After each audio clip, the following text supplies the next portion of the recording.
ہم کہاں کے سچے تھے از عمیر احمد قسط نمبر 4۔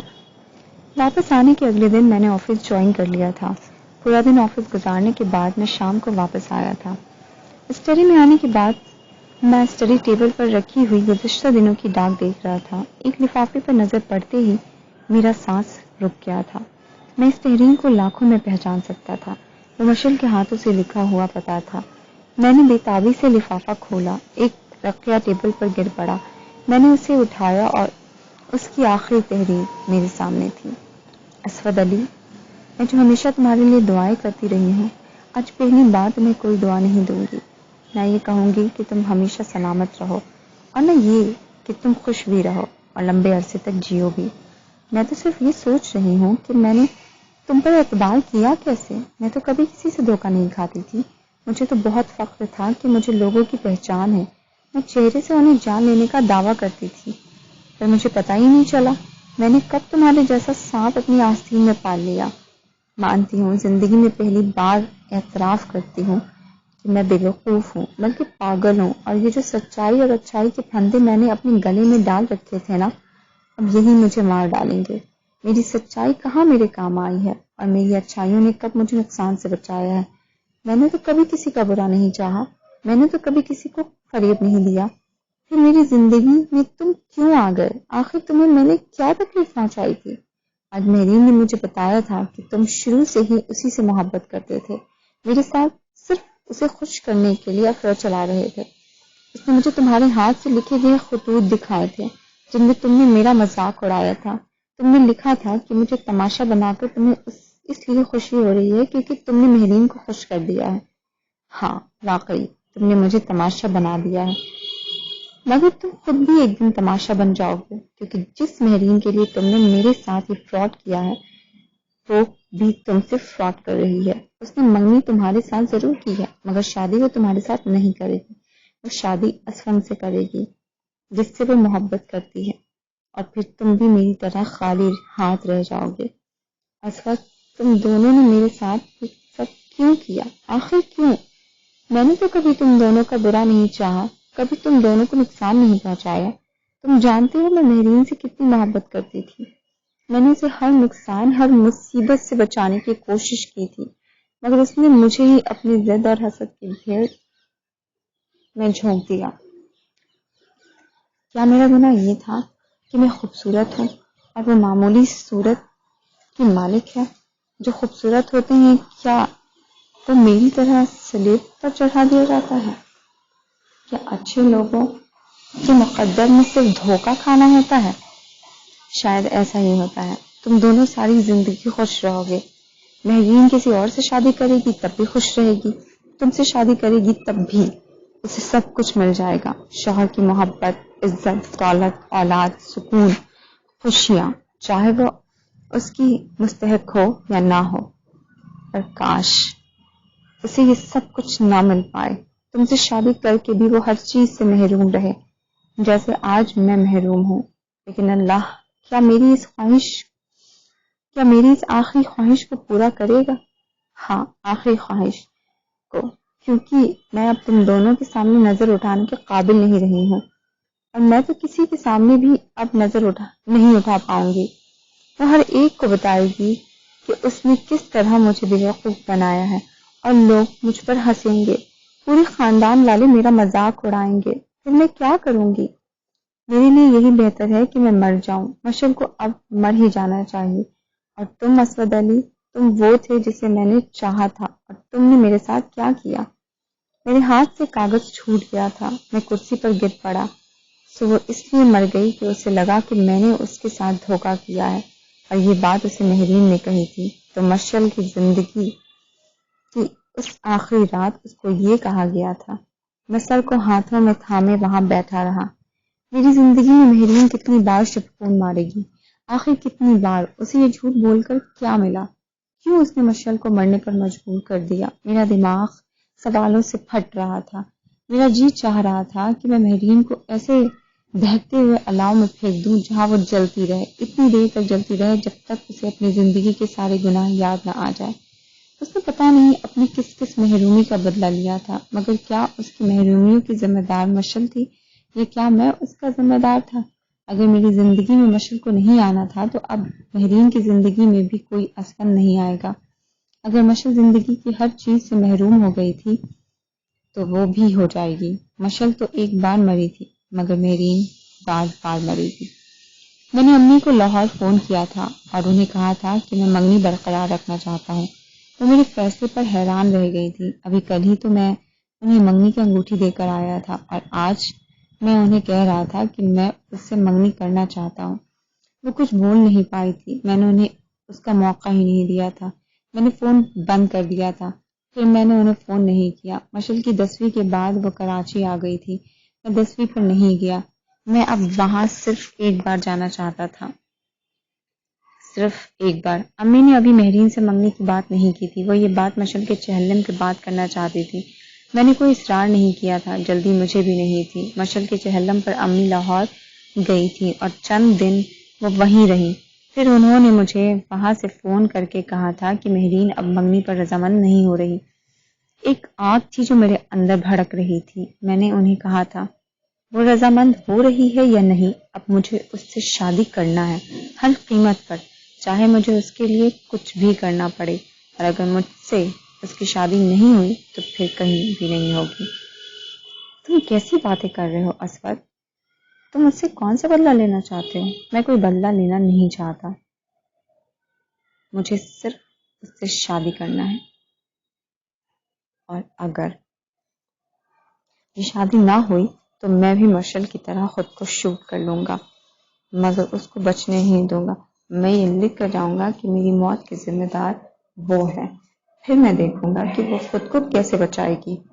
میں نے فون کا ریسیور پٹخ دیا تھا۔ میں نہیں جانتا کہ امی نے اسے کیا کہا تھا، کیا واسطہ دیا تھا، کون سی دھمکی کا استعمال کیا تھا، مگر جب وہ واپس آئی تھی تو اس کی رضامندی کی خبر لائی تھی۔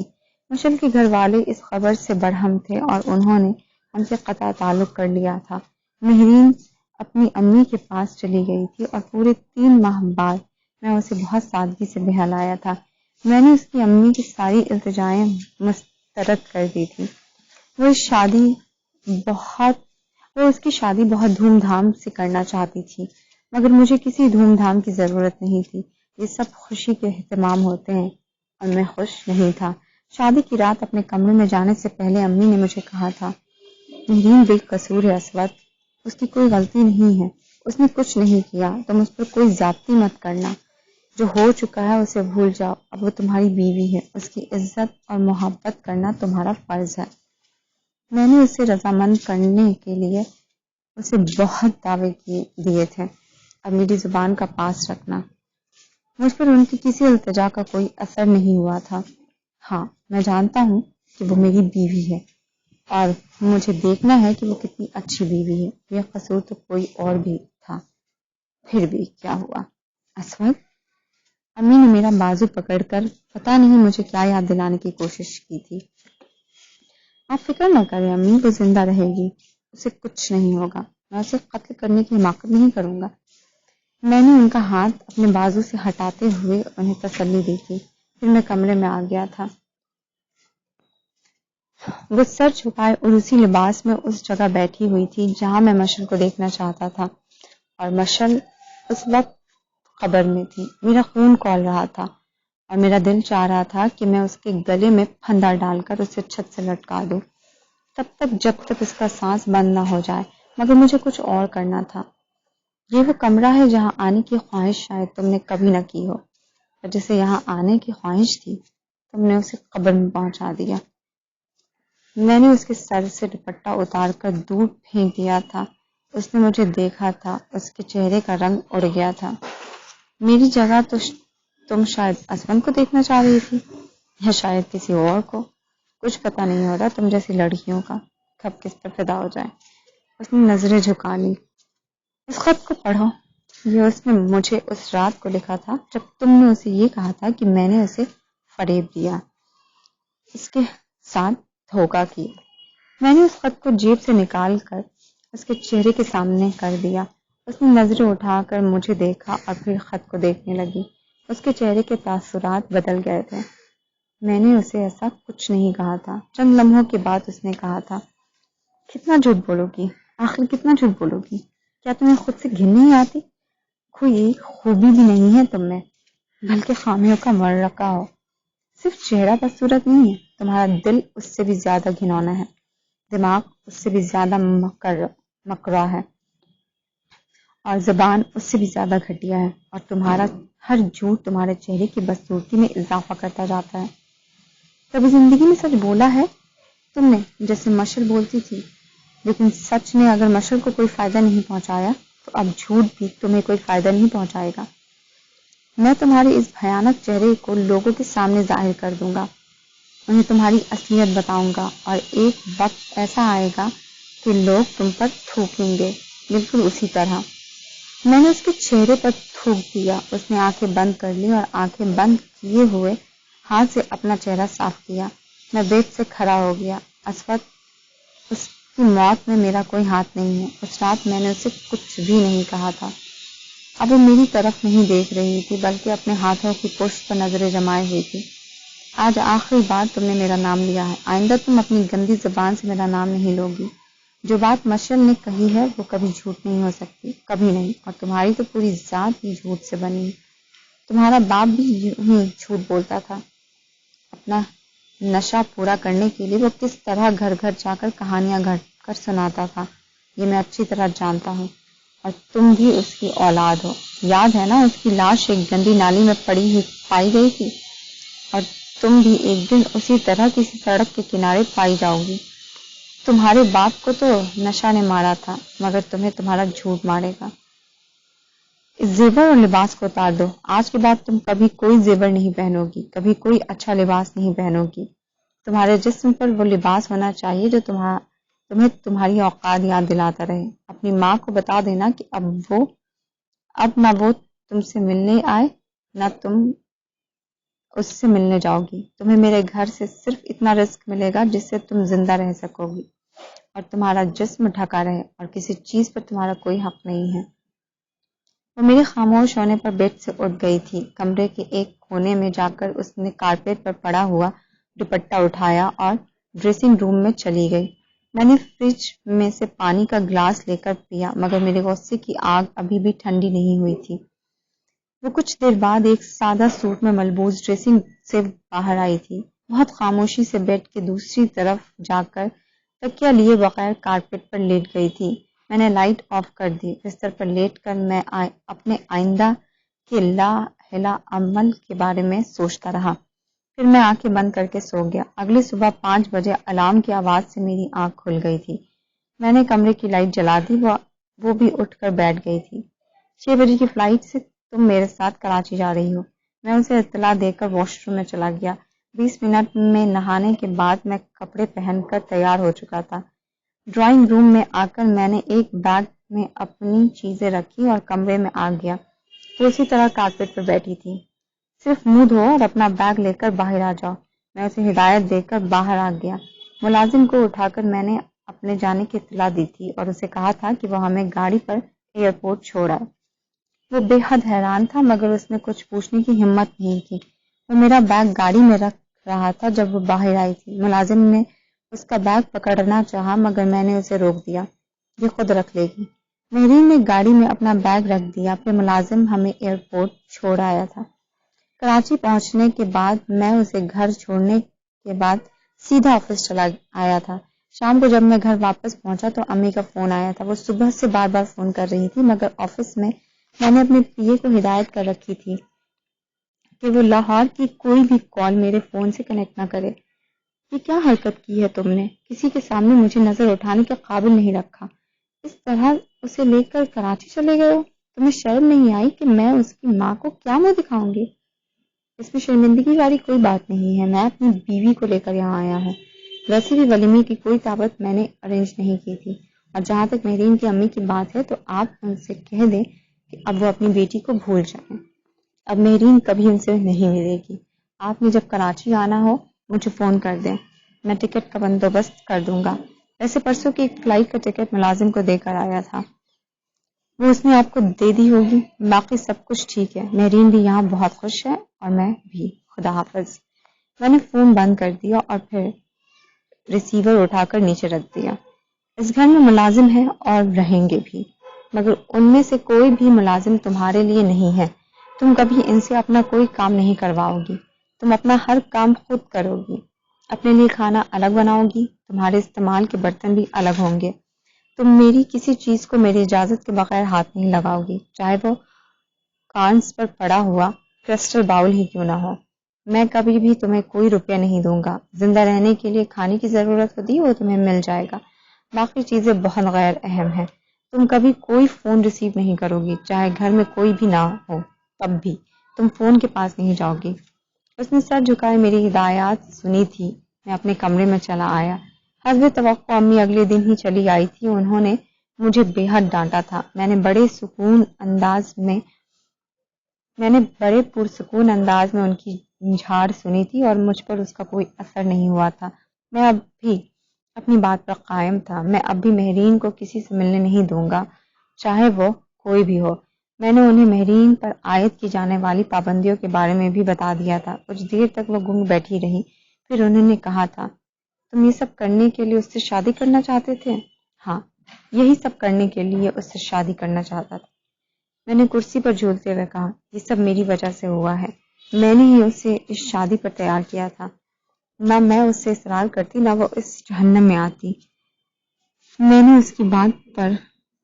ان کی بات پر کرسی پر جھولنا بند کر دیا۔ آپ اس پچھتاوے سے باہر نکل آئے۔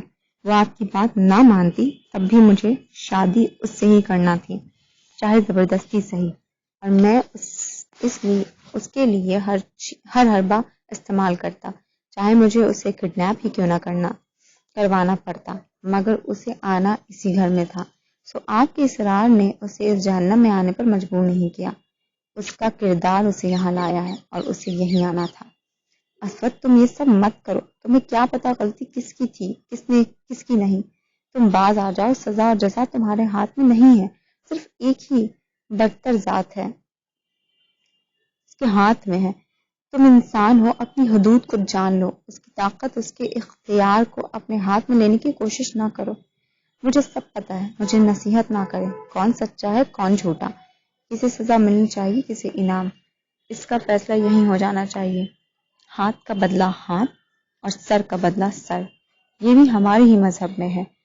میں تو پھر اس کی جان نہیں لے رہا، مگر معاف کر دینے والا عظیم ہوتا ہے، اور معاف کر دینا سب سے افضل عمل ہے۔ مجھے عظیم بننا ہے، نہ کوئی افضل عمل کرنا ہے۔ جو عظیم ہوتے ہیں اور افضل عمل کرتے ہیں، ان کا حال مشعل جیسا ہوتا ہے، کم سے کم رسوائی اور زیادہ سے زیادہ موت۔ ان دونوں چیزوں میں سے ایک ان کا مقدر بنتی ہے۔ سو آپ مجھے یہ بیکار کی نصیحتیں نہ کریں۔ میں نے ایک بار پھر کرسی کو جھلانا شروع کر دیا۔ کچھ لمحے خاموش رہنے کے بعد امی نے مجھے کہا تھا، تم یہ سب کرنے کی بجائے اسے طلاق دے دو۔ میں ان کی بات پر بے اختیار ہنسا تھا۔ طلاق بھی دے دوں گا، یہ کام بھی کروں گا، مگر ابھی نہیں، 20 سال بعد، جب کوئی اس پر دوسری نگاہ نہیں ڈالے گا، جب وہ دوبارہ اپنا گھر آباد کرنے کے قابل نہیں ہوگی، تب میں اسے خالی ہاتھ دھکے دے کر اپنے گھر سے نکال دوں گا اور اسے کہوں گا کہ جاؤ، اب دوبارہ سے اپنے لیے کوئی ٹھکانہ نہ تلاش کرو، ڈھونڈو اب دنیا میں تمہارے لیے کیا ہے۔ اگر کچھ نہیں ملتا تو پھر تم بھی مشعل کی طرح مر جاؤ۔ اسود، میں اسے تم سے خلا دلواؤں گی، میں اسے تمہارے ساتھ نہیں رہنے دوں گی۔ امی، کیا وہ مجھ سے خلا لے سکتی ہے؟ کیا اس قابل ہے وہ؟ لے جائیے گا کبھی عدالت میں اسے اپنا شوق پورا کرنے کے لیے، پھر دیکھیے گا کتنے سال وہ عدالتوں کے چکر کاٹتی ہے، اور میں جو اس پر ایسے الزام لگاؤں گا کہ دنیا تو کیا، وہ خود اپنا چہرہ دیکھنے کے قابل نہیں رہے گی۔ میں عدالت میں ایک چھوڑ 100 ایسے گواہ پیش کر دوں گا جو اس سے اپنے تعلقات کا دعویٰ کریں گے، وہ بھی تمام ثبوتوں کے ساتھ۔ پھر آپ کیا کریں گی اور وہ کیا کرے گی؟ اور میں عدالت میں درخواست کروں گا کہ ان سب باتوں کے باوجود ایک اچھے شوہر کی طرح میں اس بد کردار بیوی کو بھی اپنے گھر میں آباد کرنا چاہتا ہوں۔ سب میری عظمت کے گن گاتے ہوں گے، اسے واپس میرے ہی گھر بھیج دیں گے، اور بالفرض اگر وہ خلا لینے میں کامیاب ہو بھی جاتی ہے تو بھی تیزاب کی ایک بوتل اسے اس قابل نہیں چھوڑے گی کہ وہ دوبارہ کبھی اپنا گھر بسانے کا سوچے. پھر آپ بھی اس کی مدد نہیں کر پائیں گی چاہے جتنا بھی چاہیں. تو امی مان لیں کہ وہ سب سے زیادہ محفوظ اور خوش یہیں رہے گی اس 4 دیواری کے اندر، اور اسے یہیں رہنا ہے چاہے آپ کو پسند آئے یا نہیں، چاہے وہ ایسا چاہے یا نہیں. امی خوف کے عالم میں مجھے دیکھتی رہی. تم ایسے نہیں تھے اسفت، تم کبھی بھی ایسے نہیں تھے. ہاں ایسا نہیں تھا، مگر اب ہو گیا ہوں. میں وہاں سے اٹھ کر باہر آ گیا. پھر سب کچھ ویسا ہی ہونے لگا تھا جیسا میں چاہتا تھا. وہ بالکل میری ہدایت کے مطابق چلتی تھی. اسے ہر حال میں صبح 4 بجے اٹھ جانا ہوتا تھا اور رات کو وہ 12 بجے سے پہلے نہیں سو سکتی تھی، چاہے وہ اپنے سب کام نپٹا چکی ہوتی تب بھی. یہ میری ہدایت تھی. وہ صرف گھر کے اندر پھر سکتی تھی، چھت پر، لان میں یا پورچ میں نکلنے کی اجازت اسے نہیں تھی. وہ صرف صبح یا رات کے وقت کھانا کھا سکتی تھی، اور وہ بھی صرف دال یا سبزی. اس کے علاوہ اسے کچھ نہیں دیا جاتا تھا. امی اسے دیکھ کر بعض دفعہ رونے لگتی تھی اور مجھے بد دعائیں دینا شروع ہو جاتی یا خود کو کوسنے لگتی، مگر مجھے ان چیزوں سے کوئی فرق نہیں پڑتا تھا. وہ تو زندہ تھی اور مشل وہ تو مر گئی تھی. پھر بھی انہیں مہرین کا زیادہ خیال تھا، مشل کا نہیں. دن گزرنے لگے تھے. امی بھی آہستہ آہستہ نارمل ہوتی چلی گئی تھی، یا کم از کم مجھے نارمل لگنے لگی تھی. مہرین نے بھی شاید اپنی سزا کو قبول کر لیا تھا. وہ کسی شکوے یا شکایت کے بغیر میری ہر ہدایت پر عمل کرتی. اسے اور کرنا بھی کیا تھا. بعض دفعہ میرا دل چاہتا وہ روئے، گر گرائے، مجھ سے فریاد کرے، مجھ سے معاف کرنے کی بھیک مانگے، اور میں اس کی بے بسی پر قہقہے لگاؤں. اور پھر ایسا موقع بھی مجھے مل ہی گیا. ایک دن میں رات کو اسٹڈی میں کام کر رہا تھا جب وہ میرے پاس آئی تھی. مجھے آپ سے ایک بات کرنا ہے. اس نے اسٹڈی ٹیبل کے پاس کھڑے ہو کر کہا. کرو. میرے فائنل ایئر کے پیپرز شروع ہونے والے ہیں اگلے ہفتے سے. میں پیپرز دینے کے لیے لاہور جانا چاہتی ہوں. میں نے اس کی بات کے ختم ہونے پر نظر اٹھا کے اسے دیکھا. تم نہیں جاؤ گی. اس کے چہرے کا رنگ میری بات پر بدل گیا. پلیز مجھے جانے دیں. میں نے 2 سال محنت کی ہے، میری محنت ضائع ہو جائے گی. پلیز مجھے امتحان دینے دیں. پہلی دفعہ اس کا لہجہ التجائیہ تھا. مشل نے بھی تو بہت محنت کی ہوگی، مگر وہ بھی یہ امتحان نہیں دے رہی ہے، اور جب وہ یہ امتحان نہیں دے رہی ہے تو تم بھی نہیں دو گی.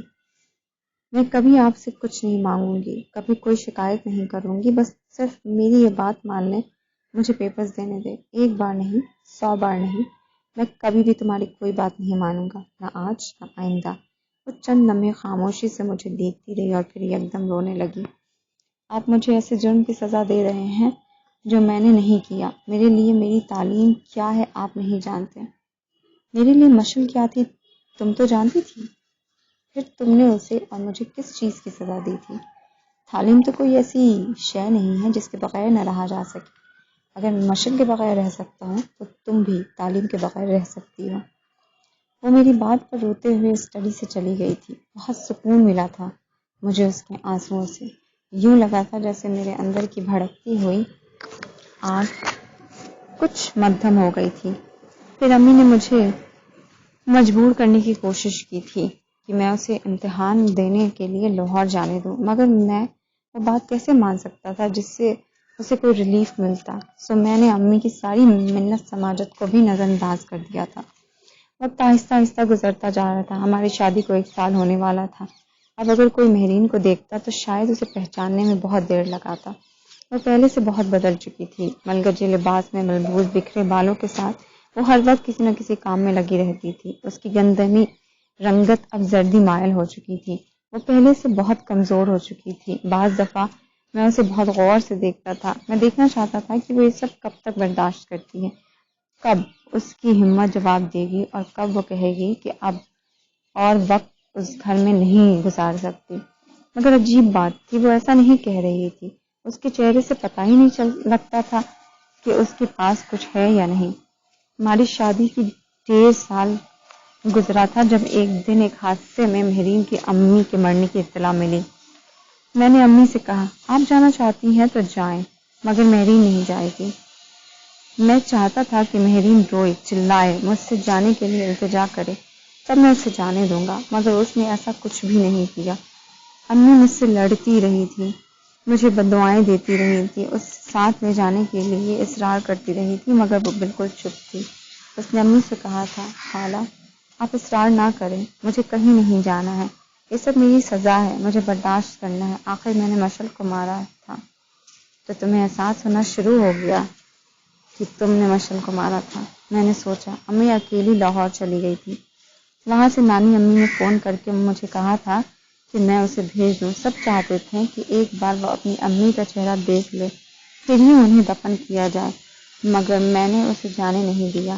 اس نے مجھے کہا بھی نہیں، پھر میں اس پر اتنی سخاوت کیوں دکھاتا؟ امی خالہ کی 10ویں کے بعد واپس کراچی آئی تھی اور کتنی ہی دیر اس سے لپٹ کر روتی رہی، مگر وہ اس کی آنکھوں میں آنسو نہیں آئے۔ وہ انہیں چپ کرواتی رہی، جیسے مرنے والی سے صرف امی کا تعلق تھا، اس کا نہیں۔ خالہ کے مرنے کے بعد امی نے مجھ سے بات کرنا چھوڑ دیا تھا۔ انہیں اگر مجھ سے کوئی کام ہوتا تب بھی وہ میری بجائے ملازم کو کہتی، میری کسی بات کا جواب نہیں دیا کرتی تھی، اور مجھے اب اس کی زیادہ پرواہ نہیں تھی۔ ایک بار میں نے ان کی پرواہ کی تھی اور تب مشعل زندگی ہار گئی تھی۔ اب کس چیز سے محروم ہوتا میں؟ مجھے یاد ہے اس ماہ جب میں انہیں مہینے کے آغاز میں کچھ روپے دینے گیا تھا تو انہوں نے ہاتھ کے اشارے سے مجھے منع کر دیا تھا۔ نہیں عصمت، مجھے تمہاری کسی چیز کی ضرورت نہیں ہے، اس روپے کا میں نے کیا کرنا ہے؟ جو پہلے کرتی تھی وہی کریں۔ وہ کتنی دیر بہت عجیب نظروں سے مجھے دیکھتی رہی تھی۔ مجھے پہلی بار ان کی آنکھوں سے خوف آیا تھا۔ انہوں نے اپنے تکیے کے نیچے سے چابی نکال کر میری طرف اچھال دی۔ اس الماری کی دراز کھول کر دیکھو، کتنا روپیہ بھرا ہے اس میں، اوپر سے نیچے تک تمہیں نوٹ ہی نوٹ نظر آئیں گے، مگر میں ان نوٹوں کا کیا کروں؟ جو روپیہ خرچ کر سکتی وہ پیسے پیسے کے لیے ترستی ہیں۔ میں کوئی زیور، کوئی کپڑا، کوئی چیز اس کے لیے نہیں لا سکتی، تو میں اس روپے کا کیا؟ وہ اپنی بات ادھوری چھوڑ کر پھوٹ پھوٹ کر رونے لگی تھی۔ میں ان کے کمرے سے باہر آ گیا تھا۔ مشعل بھی تو خود پر کچھ نہیں خرچ کر سکتی، پھر اس پر کسی کو ترس کیوں نہیں آتا؟ کیا صرف اس لیے کہ وہ قبر میں ہے؟ اور جو دوسروں کو قبر میں پہنچا دیتے ہیں ان پر کتنی جلدی رحم آ جاتا ہے لوگوں کو۔ میں نے اپنے دل میں سوچا تھا۔ کچھ وقت اور گزر گیا تھا۔ مہرین اب بالکل ایک مشین کی طرح کام کرتی تھی۔ اب وہ خود ہی پورے گھر کا کام کرنے لگی تھی۔ چھٹی کے دن وہ ماربل کے فرش کو دھونے بیٹھتی اور گھنٹوں اسی میں لگی رہتی۔ اگر چیزوں کو صاف کرنے لگتی تو بہت سا وقت اسی میں لگا دیتی۔ میرے جوتے پالش کرنے لگتی تو پوری الماری جوتوں سے خالی کر کے انہیں چمکاتی رہتی۔ ہم دونوں کے درمیان بہت سرسری بات ہوتی تھی، وہ بھی صرف اس وقت جب مجھے کسی چیز کی ضرورت ہوتی تھی، ورنہ کئی کئی دن ہم دونوں میں کوئی گفتگو نہیں ہوتی تھی۔ میں اس سے کوئی بات کرنا بھی نہیں چاہتا تھا۔ اس کے پاس جھوٹ اور منافقت کے علاوہ اور تھا بھی کیا؟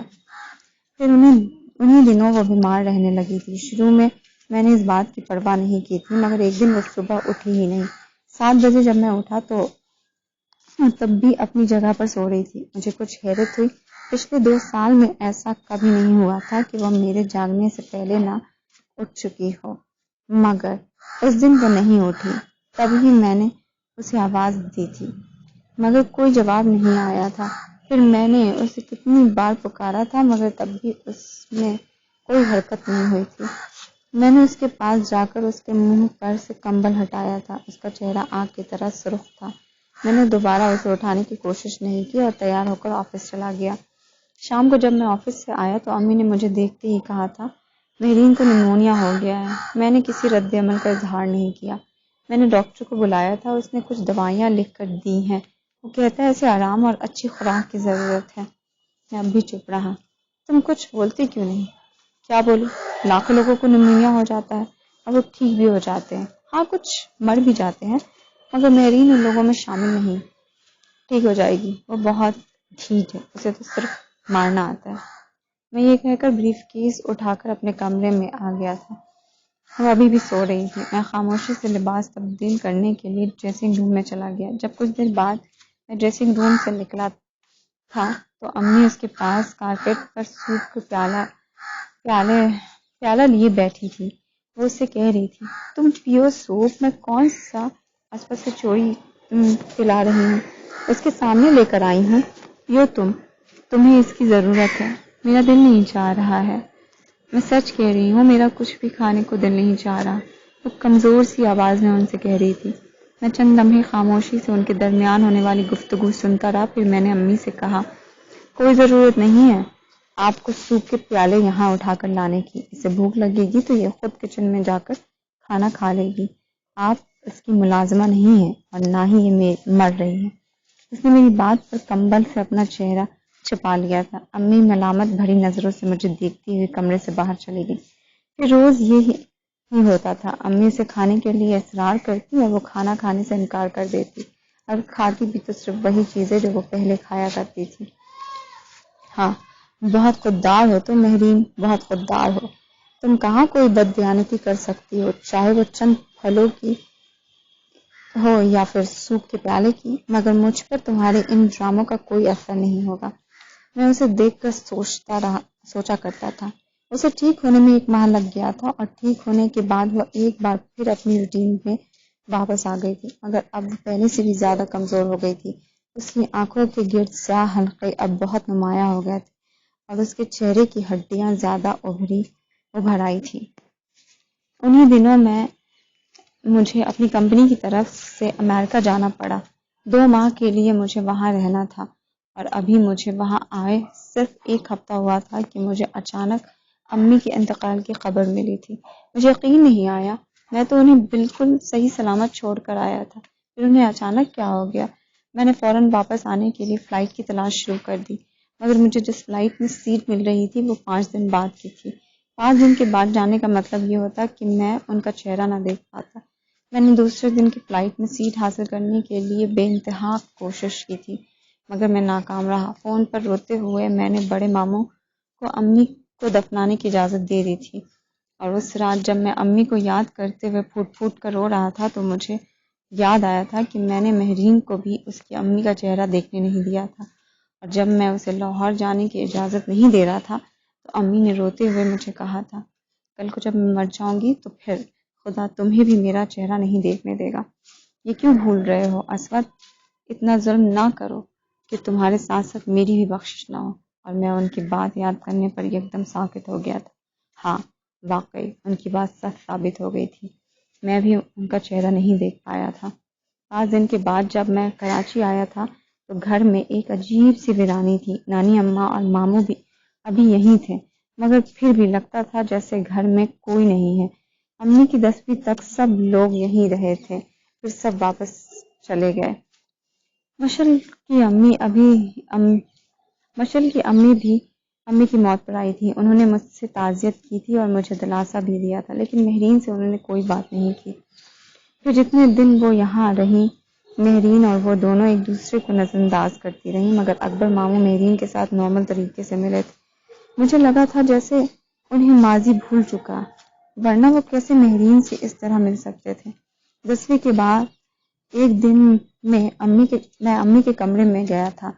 میں نے امی کی الماری کھولی تھی اور وہاں رکھے ہوئے کاغذات دیکھنے لگا. اس میں لاہور کے گھر اور زمینوں کے کاغذات تھے اور ان کاغذات کو دیکھ کر ٹھٹک گیا تھا. انہوں نے وہ گھر اور زمینیں مہرین کے نام کر دی تھی. اپنا ایک اکاؤنٹ بھی انہوں نے اس کے نام ٹرانسفر کر دیا تھا. لاہور میں موجود 2 پلاٹ انہوں نے میرے نام کر دیے تھے اور باقی سارے اکاؤنٹس اور لاکرز بھی انہوں نے میرے نام چھوڑے تھے. میں خاموشی سے کاغذات کو دیکھتا رہا. پھر میرے ہاتھ ایک لفافہ آیا تھا. میں نے اسے کھول لیا. وہ خط میرے نام ہی تھا.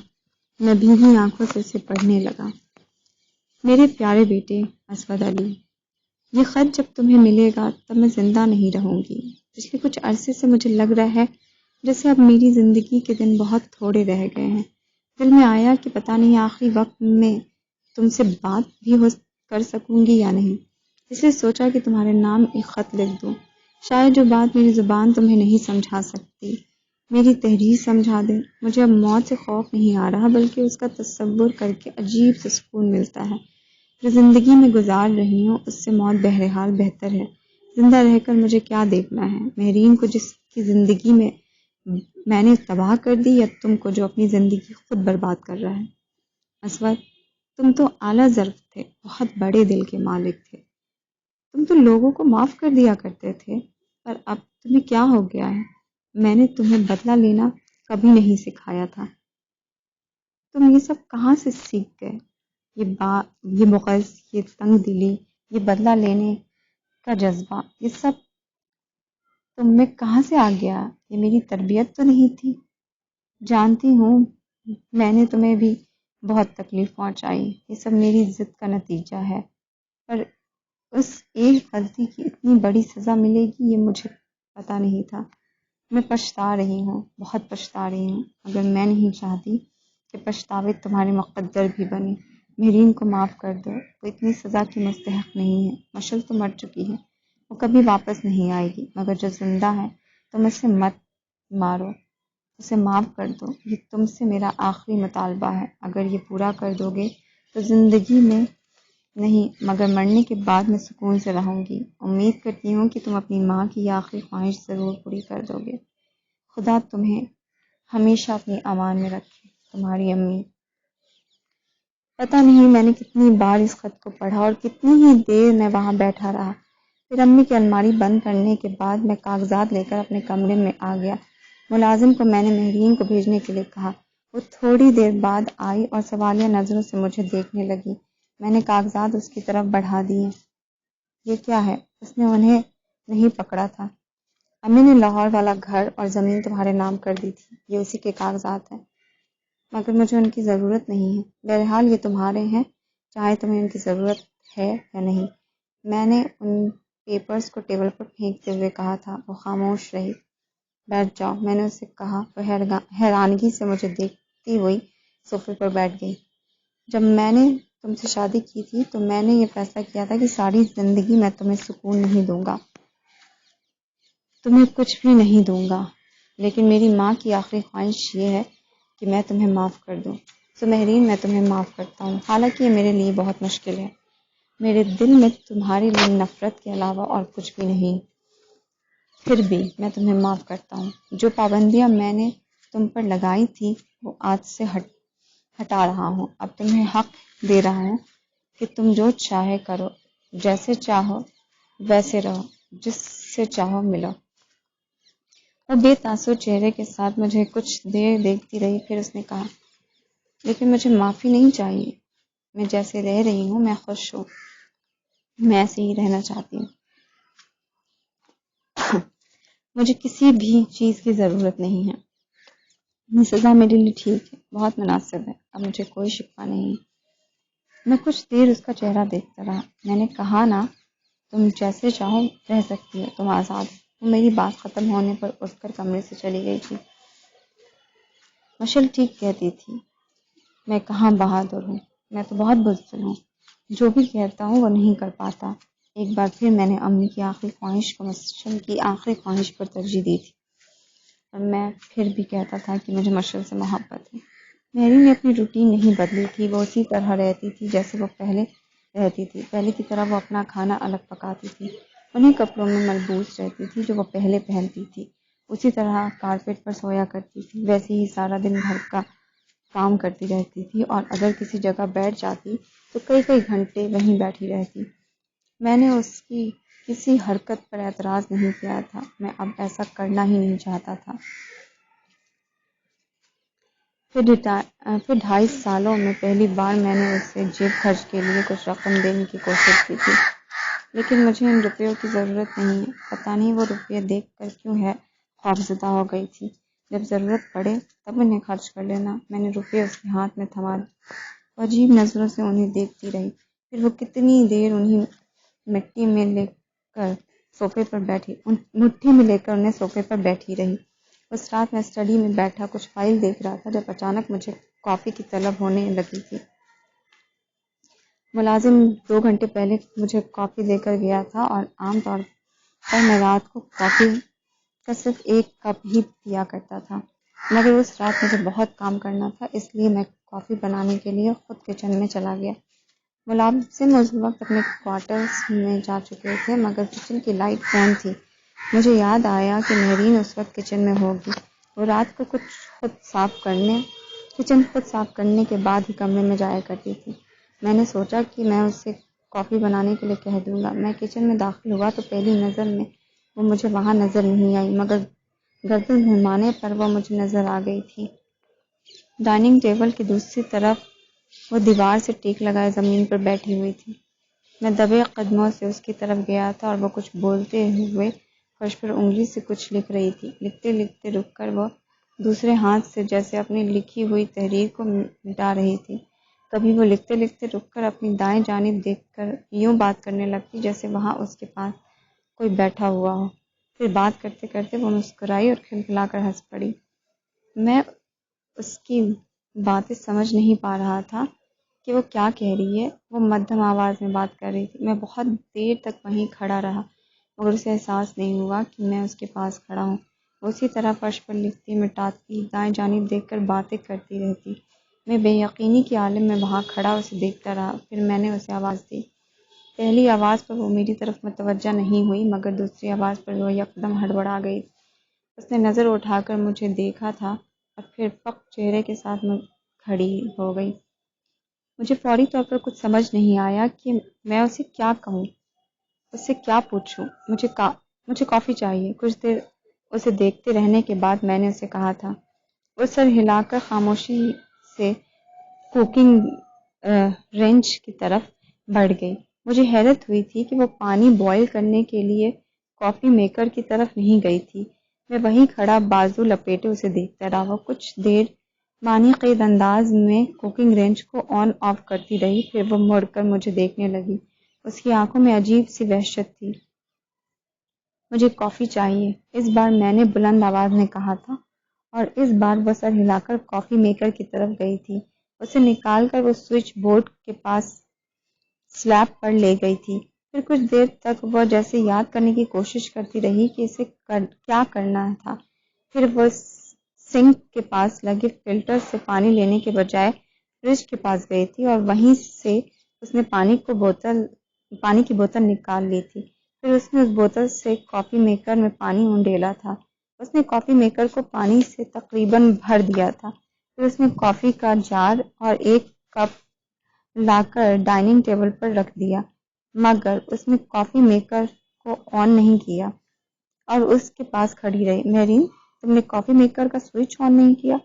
اس نے میری ہدایت پر فوراً سوئچ بورڈ پر لگا سوئچ آن کر دیا، یہ دیکھے بغیر کہ اس نے کافی میکر کا پلگ بھی ابھی تک ساکٹ میں نہیں لگایا تھا۔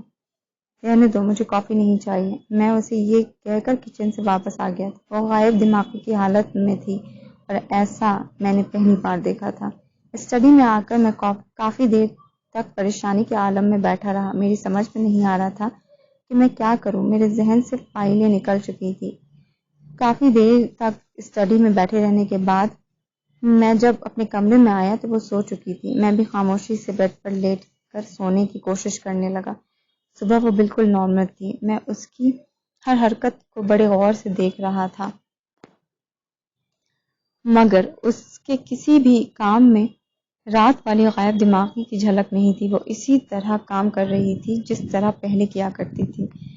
میں کافی مطمئن ہو کر آفس گیا تھا۔ شاید وہ ایک وقتی کیفیت تھی، میں نے خود کو تسلی دی تھی، مگر وہ وقتی کیفیت نہیں تھی۔ وہ جب بھی اکیلی ہوتی تھی وہ خود سے باتیں کرنا شروع ہو جاتی تھی، یا اگر خاموش بیٹھی ہوتی تو کئی گھنٹے ایک ہی چیز پر نظر جمائے بیٹھی رہتی۔ پھر یکدم اسے چیزیں بھولنے لگی تھی۔ وہ سامنے رکھی ہوئی چیز کو بھی تلاش نہیں کر پاتی تھی اور اسے کونے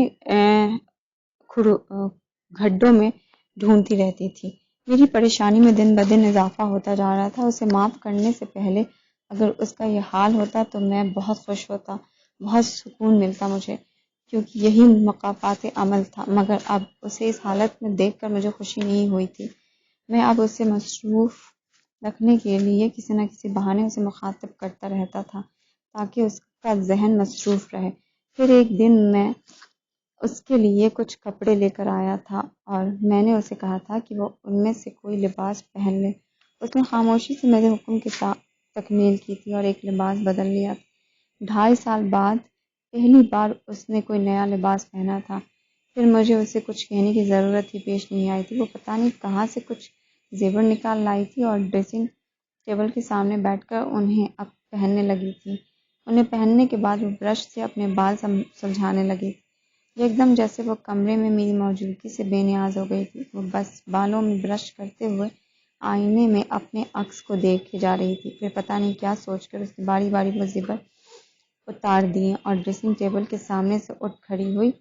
میں نے اسے کہا تھا، انہیں کیوں اتار دیا، یہیں پہنی رہتی۔ اس نے ایک نظر زیورات کو دیکھا، پھر میری طرف دیکھ کر کہا، زیورات تو صرف مشل کو اچھے لگتے ہیں۔ کسی نے میرے سینے میں خنجر گاڑ دیا تھا۔ میں تیزی سے دروازہ کھول کر کمرے سے نکل آیا۔ مشل کو تو سب کچھ اچھا لگتا تھا، سب کچھ۔ لاؤنج میں آ کر میں نے سوچا تھا